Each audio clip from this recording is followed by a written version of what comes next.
Good morning. Today is Wednesday, April 24th. I'm Kristen Wright with NPR News, and here are today's top stories. New aid to Ukraine, Israel, and Taiwan now heads to President Biden for his signature. The Senate passed the $95 billion package last night. It took Congress months to agree on the terms.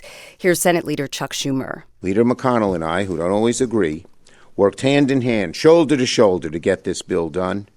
Together we were bipartisan and persistent. The legislation includes $61 billion for Ukraine and $26 billion for Israel and humanitarian relief to Gaza. The package also slates $8 billion to counter Chinese threats in Taiwan and the Indo-Pacific. Senate Republican leader Mitch McConnell.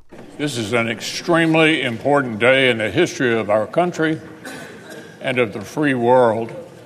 They're all watching, waiting to see what we would do.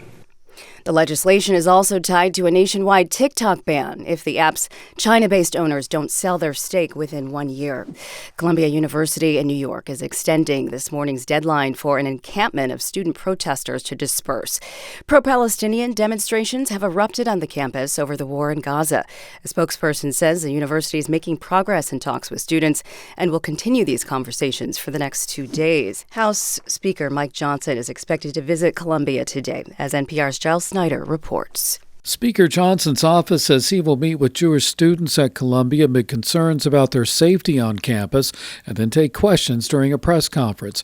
Columbia's campus has been shaken by pro-Palestinian protests. Students are calling on the school to cut ties with companies that do business with Israel over the war in Gaza. Last week, police arrested more than 100 people at Columbia. Since then, there have been similar protests on a number of college campuses around the country. Johnson may be the highest-ranking member of Congress to visit Columbia, but he's not the first.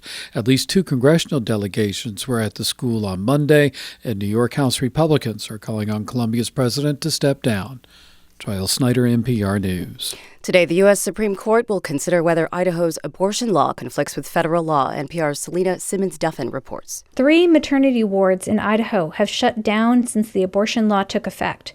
OBGYN Sarah Thompson of Boise says one reason: 58 OBs have left the state. And in that same time period, only 2 OBGYNs moved into Idaho. Dr. Jim Souza of St. Luke's Health System spoke to reporters last week. They're not willing to take the risk to go to jail and lose their license for practicing medicine. Idaho defends its abortion law and says the Biden administration is trying to use a federal law about emergency care to create a national abortion mandate.